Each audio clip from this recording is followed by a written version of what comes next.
as we go forward and we move forward. So after you sign in, if you could just take a minute, scan that, and then come in. Once you've signed in the first time, all you gotta do is scan it, put your email in, and then it sends you confetti once you're done. If you will take a picture for any Android, if you'll take a picture and then pull up your Google Chrome, there's a little thing where it's Google Scan, and you click that, and then you can pull from your images, and it'll catch it.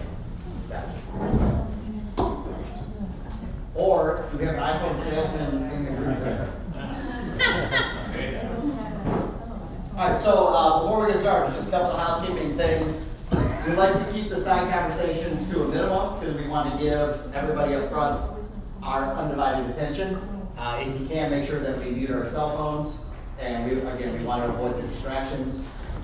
We are live on Facebook, so everybody, if you know somebody that is not able to attend, if you know somebody that wants to attend but is hesitant, have them watch us live. This gives them a really good example. I believe my wife, if she's on here today, she said, "How do I watch it live?" She said she volunteers at her church.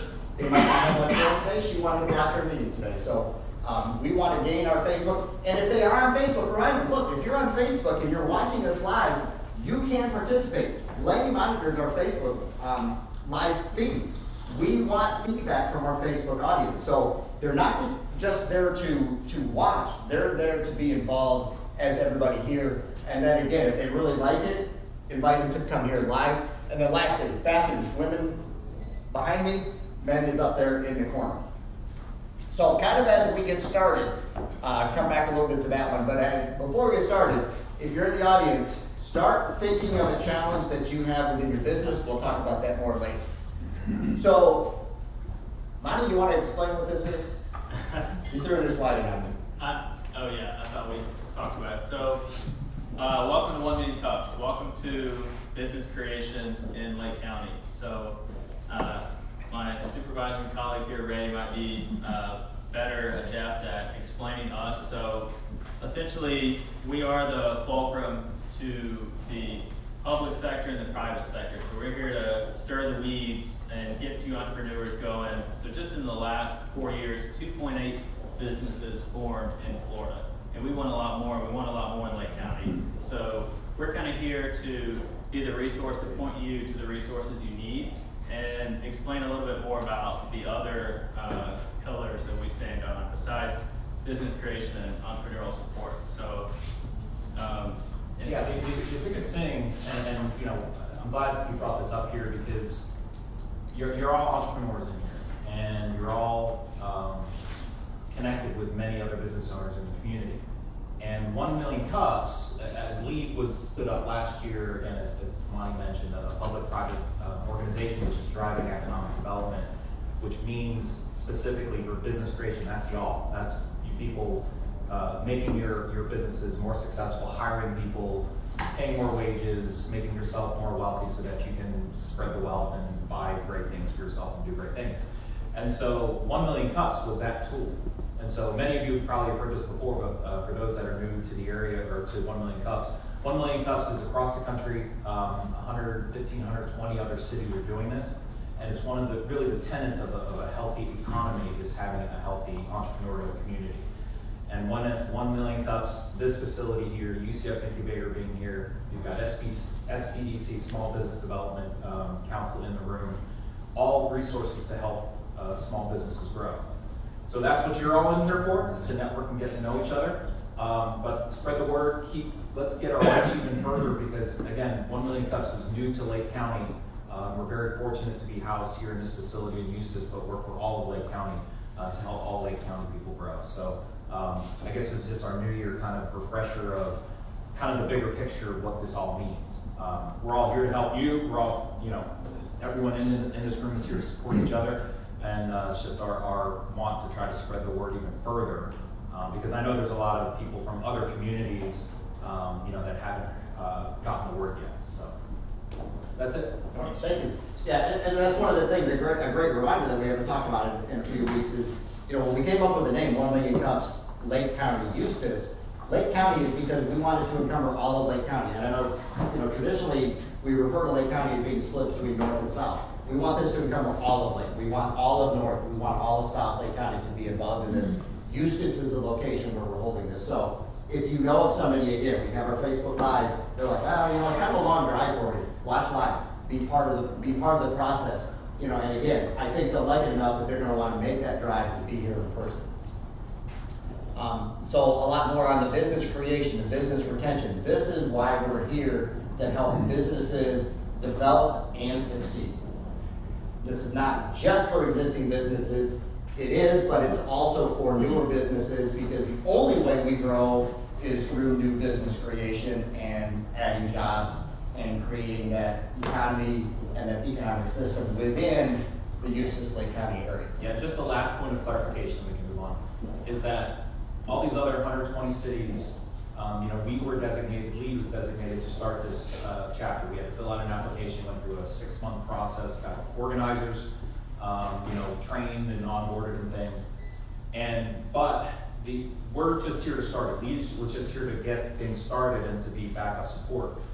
The other 120 cities have gone through similar processes, but they are self-sustaining communities. So our neighbors, 1 Million Cups in Ocala, Daytona Beach, they are all self-sustaining their own chapter, still tied to the, like the Ocala CEP is tied, or the 1 Million Cups Ocala is tied to the Ocala Chamber. And so they're still moving on. So that's where, again, we're infants as a 1 Million Cups chapter. So that's where getting more engagement, getting people, getting more organizers involved, knowing the mission of what we're trying to do within a community. And so I just wanted to mention that eventually the handoff comes to, it's 1 Million Cups on its own. It's kind of a small tweak, but it's just something to keep in mind of, it's about the community. It's not about Lead, it's about the community. We're just here to kind of get it kickstarted. All right, so a little bit about the Kaufman Foundation. The Kaufman Foundation, the owner of William Kaufman owned Kansas City Royals, if you're sports fans and Kansas City Chiefs, but he started this foundation and he wanted to give back to the community and the small business community. So that is why the 1 Million Cups is under the Kaufman Foundation heading.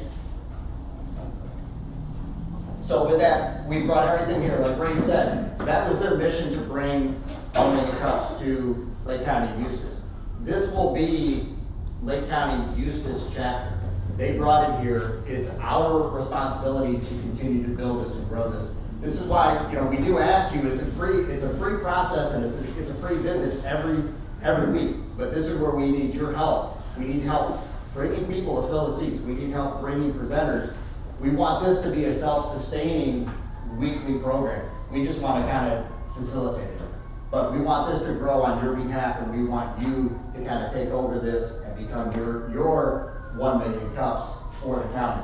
But we want to thank our hostess and our host, the Mega Workplace. Like Ray said, you have everything for business success under one roof.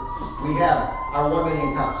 We have the SBDC with John Doremus, and we have Lee, and we have the UCF Incubator. So everything you need for success is right here under this roof. Pam? Good morning, everyone. Thank you for being here, and welcome to 1 Million Cups and Mega Workplace. And I just want to let you know a little bit just about Mega Workplace. And it was a little thought in our heads that we need to help our businesses grow and bring more businesses into town. And we worked hand in hand with the city of Eustis. And I want to welcome Willie Hawkins, our commissioner, who's here today, and Marie Alberti, who's head of our chamber. And it's a great partnership that you will see in this building of everybody working together, because growing businesses is vital and important and top priority for the city of Eustis and for Lake County. And working with Lead, hand in hand with Lead, and we were able to bring in the UCF incubator program. They were excited to be a part of this area of North Lake County, and they're excited to participate, and they're excited to help us grow. And then added on that to, like Jim was saying, SBDC. So right here in this building, you have the tools you need to start out and then to grow. But then you also have, and I want you to know that any of you can utilize our building for private meetings, conferences that you need to have. We have somebody coming in next week to do a training seminar in this area here.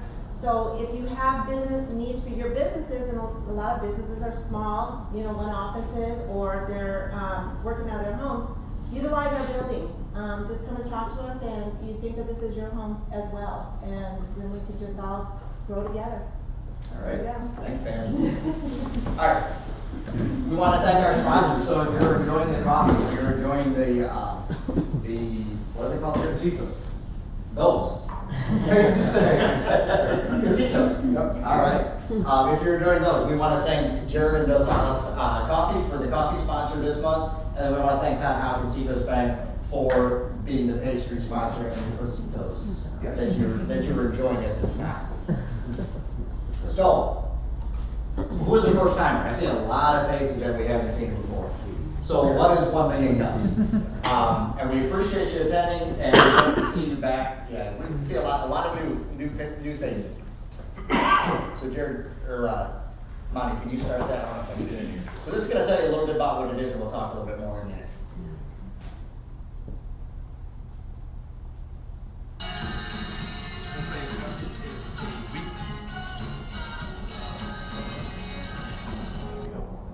Maybe.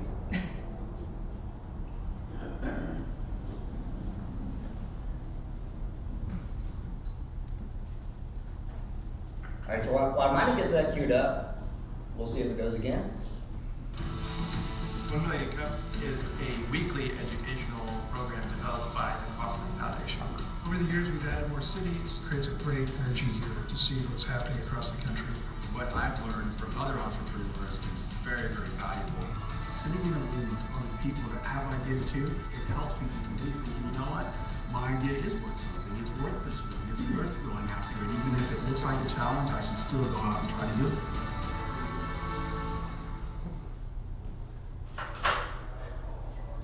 All right, so that's a little clip on what 1 Million Cups is, but what it is presentations and not pitches. It is connecting and not networking. So what we do, this is a true business-to-business support program. If you're in the audience, if you're here attending today, you're here to help support the presenters. The presenters are going to come with you with a challenge that,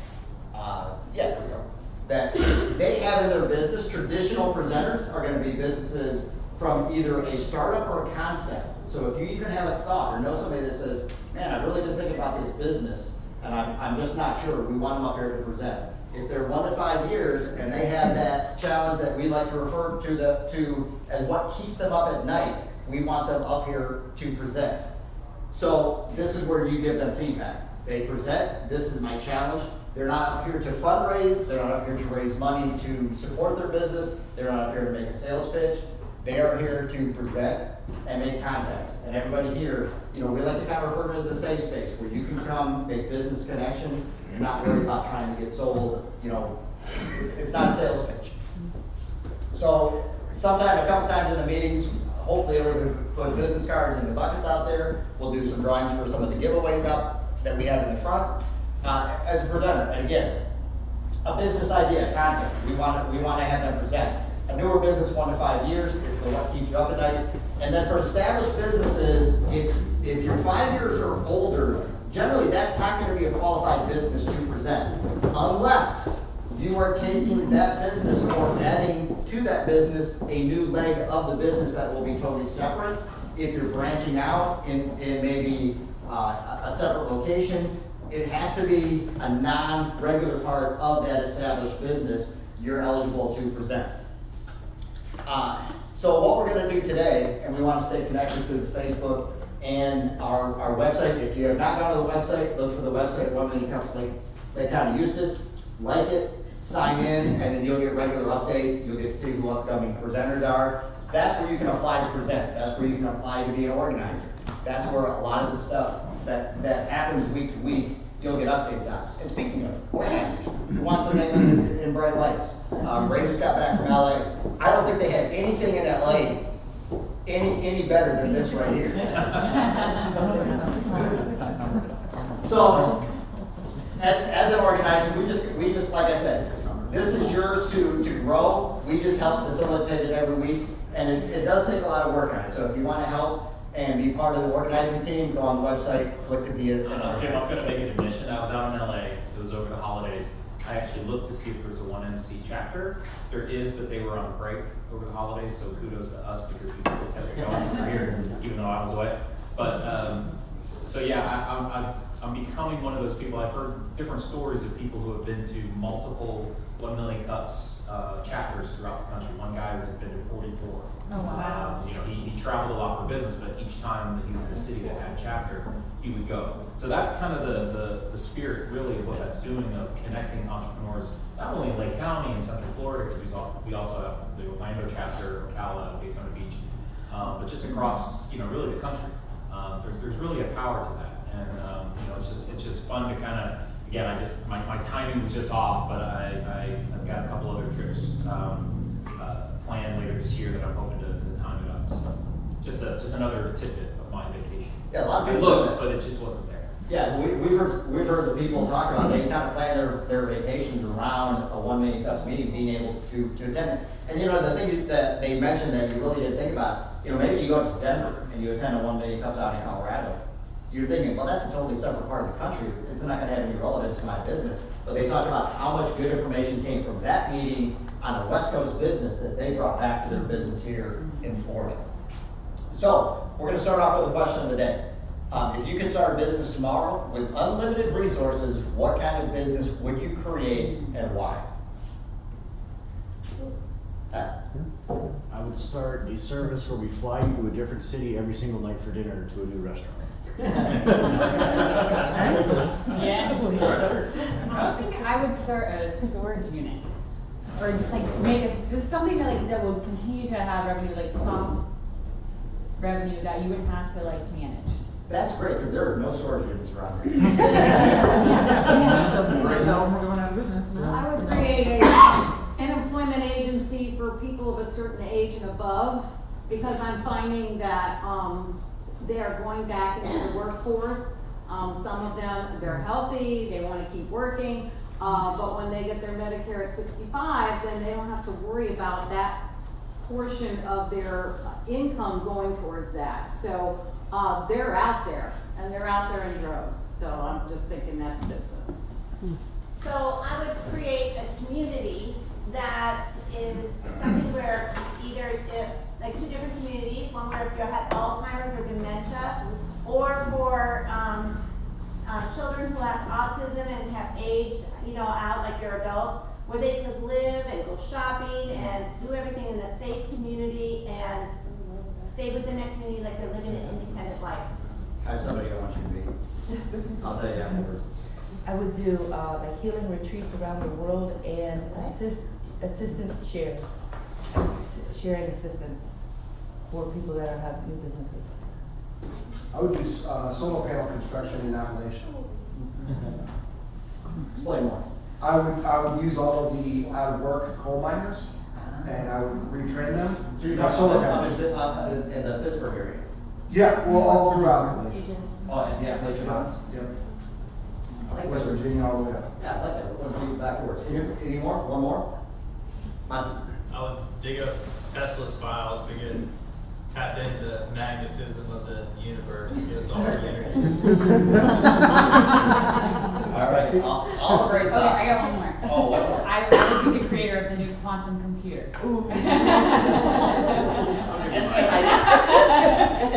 I did with storage units, but my wife and I drive around all the time, and we say all the time, it's like, we missed the boat. Yeah. We should have built a storage unit. Well, that and just even owning like land that you put, you know, mobile homes have to come and RV parks, you Yeah. know, because you don't have to you don't do anything. You just provide the land and you know, I mean, I'm sure there is, you do a little, but it's not like. I would set up a storage creation company for RVs to put storage units in their cupboards because nothing ever fits. Or just invent the, John, for you, invent the machine that's gonna make a little bitty place that's gonna fit in the RV. Here you go.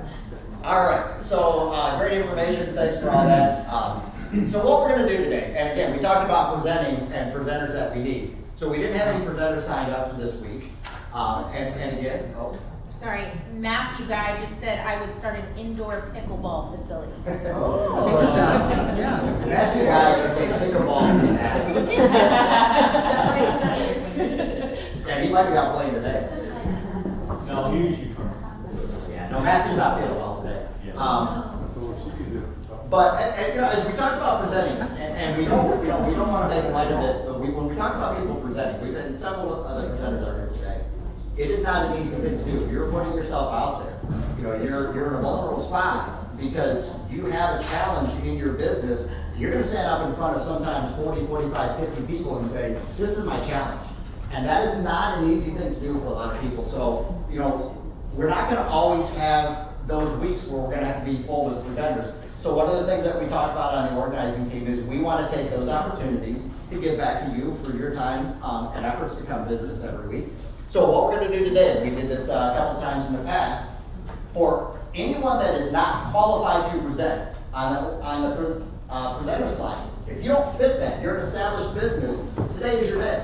Because we're going to give you a minute, 11 minutes total, we're going to give you about a minute, what's your challenge, and we're going to get some feedback from everybody in attendance today. Todd Houck and I were talking yesterday at a meeting we had, and we did this once before, about 6 weeks ago, 8 weeks ago, and he was saying, I'm still getting great feedback. He said, Todd, would you just talk for a minute on the response that you got and how well that worked out for you?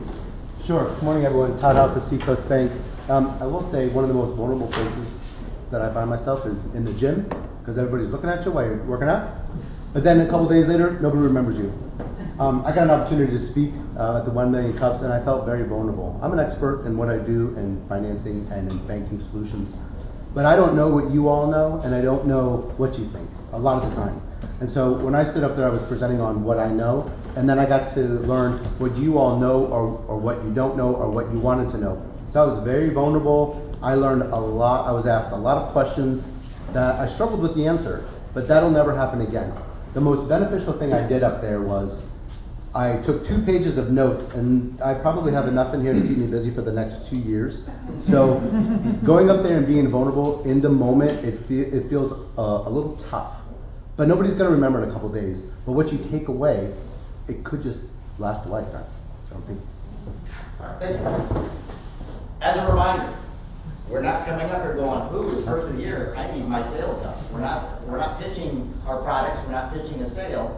We're not looking for any of the things you're gonna fall into the same category as our presenters. But this is an opportunity, again, for us to give back to you who wouldn't normally have that opportunity to present. So, anybody want to be our first volunteer? I know we kind of put you on the spot. That's why I was asking at the beginning to think about the challenge you have in your business. We'll go to the city. Do you have a challenge now? Anyone? Deborah. Come on. Come on down. Prepared for this. Good morning, everyone. Good morning. All right, Greg's gonna be your timer, so we're gonna keep an eye on Greg, and he'll let us know. My name is Thank you, Deborah Hodge, and I'm from Claremont. I grew up here. I'm a local girl. I started a business 2 years ago, and I've been very successful. I'm growing exponentially, and I need to figure out next steps in terms of, do I do a second storefront? Do I buy property, which is quite expensive in Claremont? Do I take on a partner? What kind of partner does that look like? So, and I sell e-bikes. I'm a full service shop, electric bikes, boards, and scooters. I stopped by PureCycle the other week to chitter chat. So, am I for a minute yet? Essentially, I'm good. So I also am pretty much the only e-bike service in town. I have people coming from Jacksonville, from Tampa, but I have some local rent-to-own places that were servicing their bikes and have approached me to service potentially the state, all of their 84 stores, and work on providing them bikes that they can rely on, because they bought very poor, inexpensive bikes and we've been repairing them, and so they've approached me on it. Yesterday I got 3 more stores. I have 1 box truck. We've had to store things in my garage, so I'm super lucky. We pride ourselves on customer service, good brands, and So we're ready to you go. kind of feel like you maybe reached your Skill set, yes. maximum potential at this point, and you need to grow? I do. So any thoughts for Deborah? Do it. Right, no. Yes, sir. Talk to John here. I am. Okay, He's she's the already reason crying I'm about it. here. All right. A good Push one, me too. up here. John is The talking, one that pushed through. John is talking for her to present. Jared? Well, first and foremost, congratulations. It's amazing, and I think that's really cool at what you're doing. And second, there's a million different directions you can go. What I would, as you start moving forward, concentrate on one thing at a time and one quarter at a time, and just pace yourself, because if you don't want to blow up like a balloon and then pop. So just kind of pace yourself. One thing at a time, whatever makes the most sense, you know, and folks like John and others, you know, are invaluable as a resource. And don't be afraid to hire people to do things that you're not good at, or that you don't enjoy doing. Just, What's your why for growth? My what? Your why? My why, okay. Why? I'm new to this, so I'm new to business. Why I'm doing it. Okay, gotcha. So, to growth or why I got into it? Why I got into it? Why do you need to grow beyond where you are, or why do you want to grow, and what does that provide for you that you don't have now? Stability. I was laid off during COVID, and my background's health promotion, wellness. I want to be healthy, but happy. No more A1C talk, blood pressure talk, and I want to be part of my community. I was driving in Orange County. I worked in the military and Disney. So I wanted to be in charge, and I was thinking to myself the other day, I'm like, I don't have anyone holding me back. I have FOMO. I make it bigger, better every time, everything I try to touch. So the sky's the limit. I just need the right direction. Okay, so if you could double your revenue, would you have to double your hours? I need to double my location. Okay. My question is, where do you find you have the most presence? Is it gonna be online? Is it through social media marketing? Or is it on a storefront? So I'm not selling e-commerce yet. That's another phase Okay. down the road. I get a lot of feedback. I always ask everyone how they found us. So it's online. I think our ratings are what really put us apart. And we're also, again, the only game in town that's servicing e-bikes. all right, we're gonna go Delaney, Chad, John, and then Zoe. All right, there are 2 comments on here. So Matthew Guy says, Deborah needs to connect with the UCF incubator for sure. And Chad Williams said, would it be more beneficial to get a retail storefront or maybe get a warehouse space and another box truck to fuel more growth to the locations she is servicing around the state?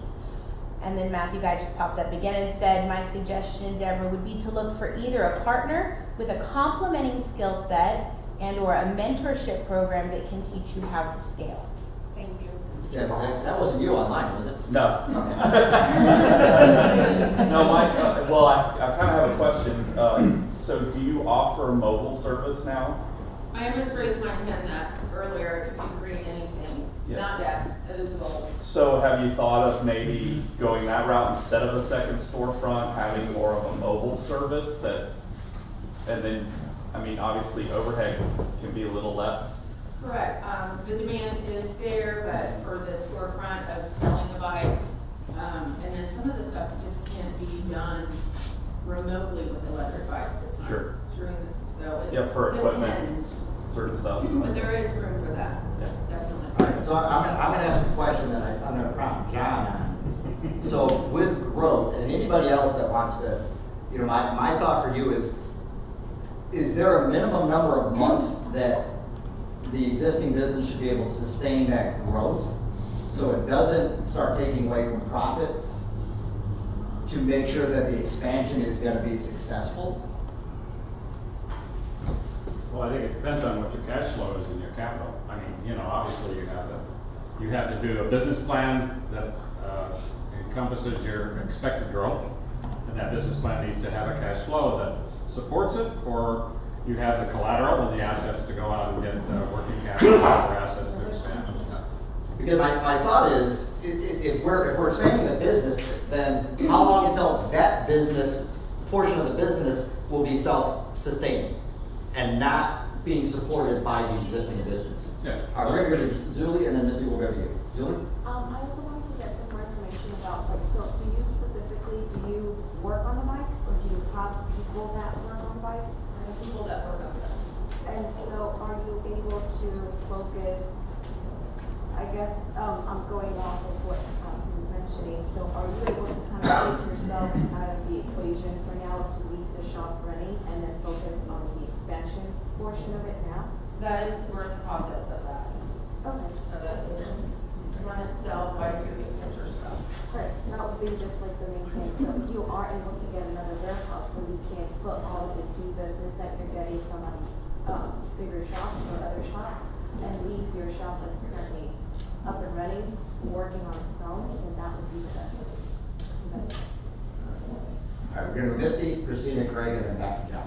Misty? It's kind of like what Julie said is too, is do you have the manpower? Because in the industry right now, mechanics are like unicorns right now. Like it's really hard to find them. We're struggling with that. That's why we're sending you all of our e-bike stuff. Like we can't even keep up with our analog bikes. So do you have a good, strong, like core group of people that you trust? I do. That's good. And if I didn't have that, I would not be here today. Christina? An idea I had is instead of opening another building, another office, or another space, going mobile, kind of like how food trucks go, like do that for your bike. Bike business, you could do repairs out of it. You could take it to different events and then set up. You could sell bikes. You could have your repair facility in the storage unit. And anybody that's getting your name in new places, like Winter Garden has a lot of events all over in Central Florida, and always direct people back to your store if there's something you can't do on the spot until you're able to get into a new space. Great idea. We've actually covered a lot of ground through the events. I local event, but that makes sense. All right, we got probably about 2 minutes left, so we'll go Greg, John, and then Todd this time. What are your revenue streams? You got repair, you got sales, right? And Is there any- accessories. I'm sorry? And accessories. And accessories. But Okay. With that said, I'll tell you, just to maximize your capital and everything, you should have a website where people can order and get them shipped, drop shipped. In this day and age, you don't even have to warehouse it, go to your manufacturer, and it's just automatic. I mean, you should look into that instead of scaling into a physical building right now. That would be a way to go. definitely, that is a little bit. John? Jeffrey's been a client of mine for probably 2 years, right, when we first started. And I would tell everyone in this room, 20 years ago, if I walked through a Sears store within the first 30 feet, I'd have 3 or 4 salespeople say, "Can I help you? Can I help you?" That's gone. Now, she does incredible customer service, and that is what sets her apart from a lot of other competitors. So if an e-bike is somebody's primary form of transportation and it breaks down, crazy idea. Are you guys like Lexus where you're gonna show up with another one and they can use that one for the week while you're repairing theirs? We are looking at rentals. Currently, we do have a priority list. Threefold will say there's lots of walk-ins. There are our customers that need work. They go to the front of the line. There are customers, and we do. If someone uses for commuting or are really needy, we expedite their bike and try to get it back in a way. Maybe don't charge them as much or just do a quick fix. All right, so we'll wrap it up now. And one thought, why I want to go back to my original question. A few years ago, I looked at building a group. I work for a company, so I'm not self-employed, but I wanted to build a team within my company. And one of the things my coaches said is you have to be prepared, you have to be willing to take on that expense yourself because you can't build it for free. Now, the one thing that I had to step back and look at is, and again, can I continue to maintain what I needed to, but then also support this while this continued to build up to where what I added on started to not only pay for itself, but make a big revenues. And I think the mistake that a lot of people make is they put too much resources into expansion, and then they're spread too thin, and it takes too much. And I think growth is a great thing. I think you just have to be, in my opinion, very careful that you do it. I think Todd was saying one step at a time, or somebody mentioned one step at a time, and then just kind of continue to build up from there. All right. Thank you. Let's do a giveaway. Let's thank Deborah for coming up here. We will get her back up here for a little bit more of an expand, and I know John's talking her to do that. So pick us a card, and next volunteer, start thinking. Who wants to come up next? Amanda Brothers with transformational.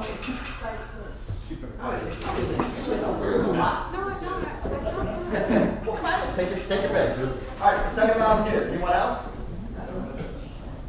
For all of those that don't qualify, this is your opportunity. Hold a business card a little bit. There you go. I guess this is my turn, huh?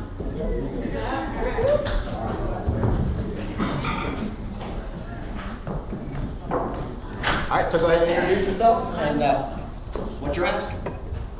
Maria Alberti, President and CEO of the Lake Eustis Area Chamber of Commerce. New in the position, but have worked with the Chamber of Commerce years before, in different capacities. Been on the board, actually used them when I was an educator at the local high school. So coming into this, we're in an extreme transition.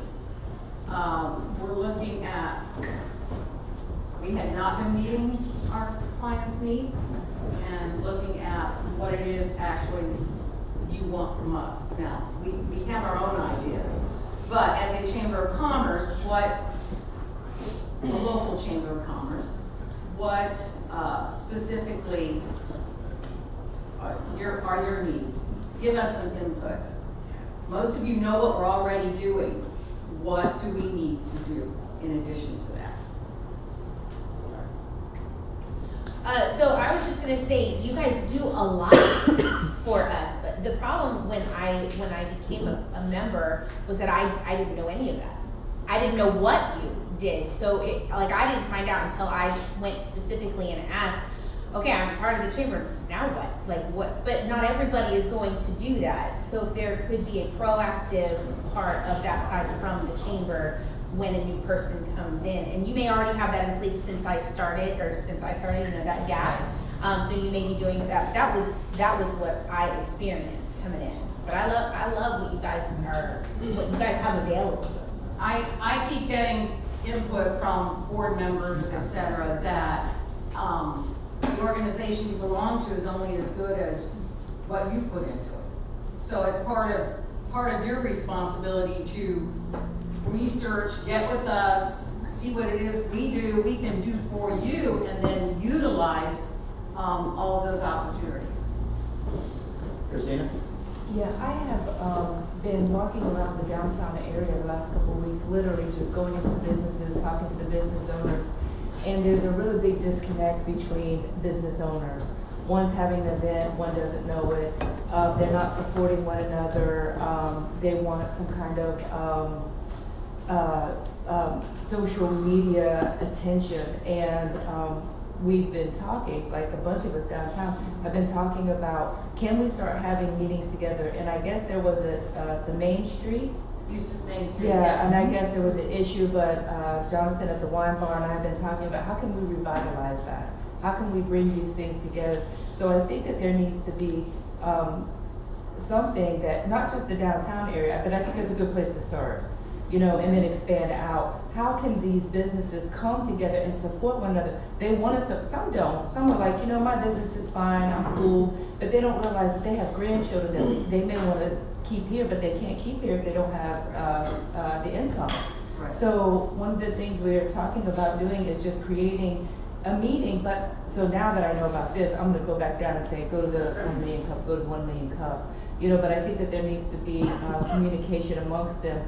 They wanna do it. You know, we got the new market in, everybody in the new market wants to start collaborating.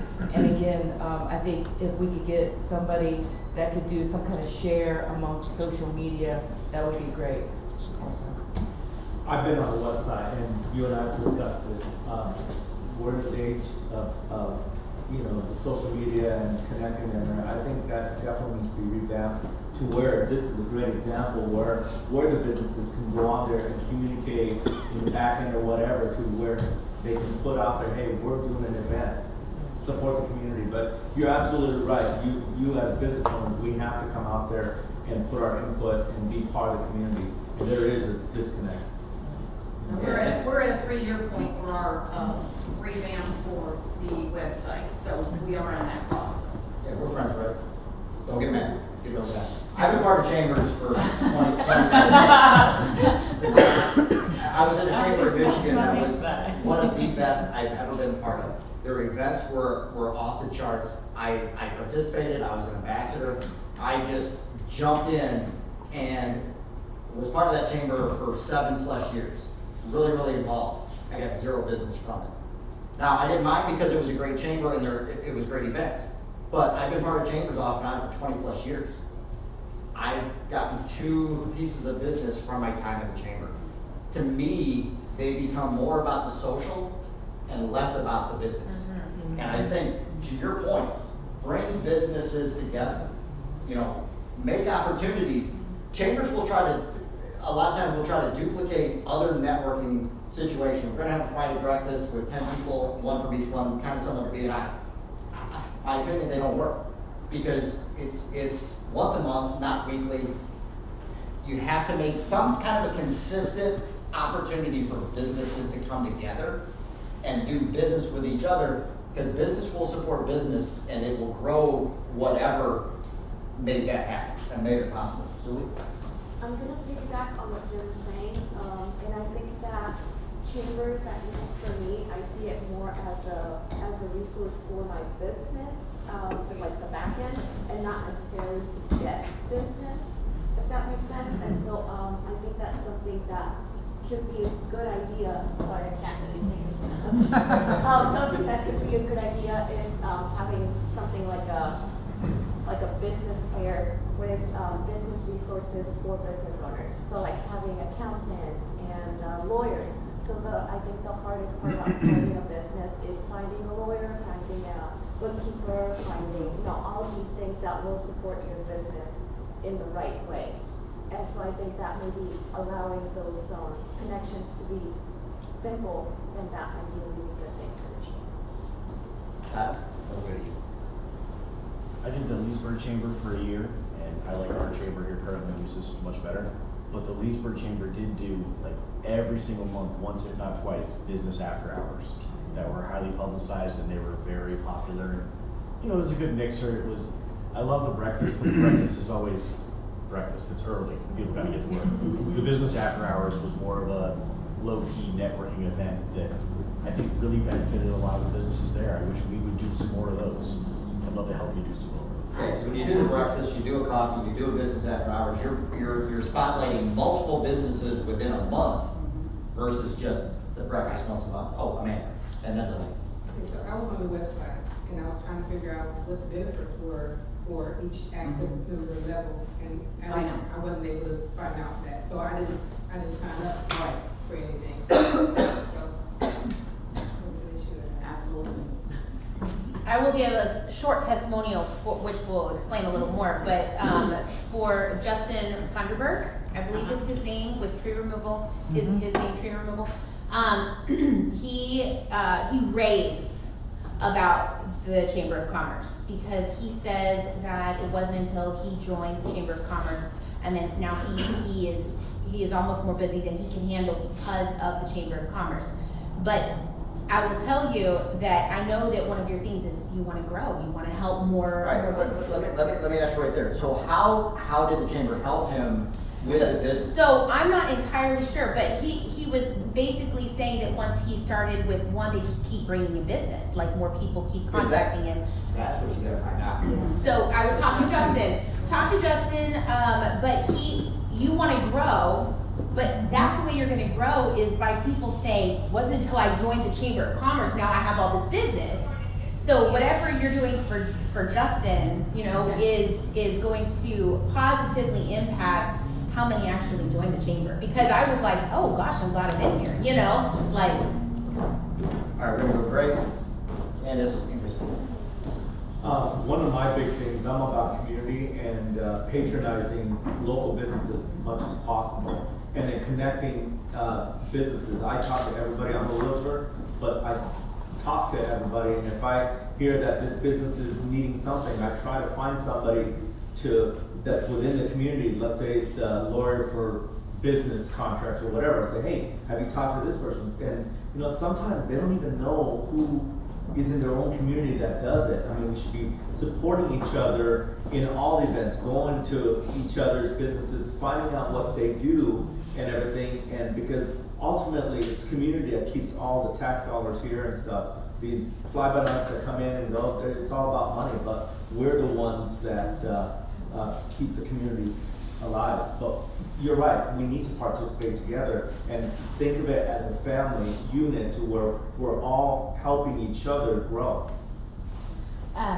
One thing I was, just to kind of piggyback now off what Greg was saying, is that what about, you need to redo your website, that's already been established, but intertwining the two, you need to redo your website, but at the same time, when you redo it, if you create a database, that when each member that comes in, they need to submit their capabilities.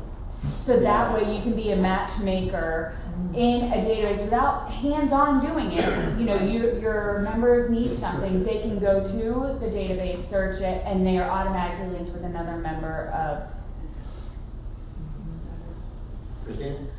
Does the chamber hold any sort of annual chamber member fair similar to like a First Friday people rent out a booth? Does the chamber do something with all of the members? And like a business expo. Yes. Like a business expo? And like if you did it over at the park there, maybe people who have a booth could pitch in for music, you get some food trucks, sponsorships, you know, we can rent games. I love that. I mean, yeah. Oh, well, and I was gonna say one thing too with my chamber, like, and one of the chambers, the one chamber I was in up north was incredible with the events they did, and they promoted this and people came from everywhere. I was in another one where I lived at, and it's almost like they wanted to keep it within just the community. And the response and the turnout was not nearly what it was with the other chamber. And I think it's gotta be open to everybody, you know, doing events with the city that are not just for chamber members, promote it within, but bring other people in to see what they're doing. From Matthew Guy, how much does the chamber communicate or educate local residents, not business owners? For example, there's a chamber out in Arizona that uses email campaigns to promote business that have events, specials, etc. And that email reaches over 40,000 people. One example of the result of that was a restaurant that is part of that chamber sent out a coupon through the chamber, and over 50% of their sales that week came to redeem that coupon. This is powerful because the chamber had way more of a following than the restaurant did. Along with website suggestions, if each business that is part of the chamber has a listing on the chamber site, you are effectively providing those business owners off-page SEO, which is huge. And we do offer within our software program that we use, those opportunities are there to do, the business can do it too, can do coupons, and there's member-to-member deals. It just wasn't utilized. So that software that we're staying with, I'm gonna go ahead and get my training and make sure everybody's up to speed, because we can't, if we don't understand the software, and we do have some people that understand it, then we can't help you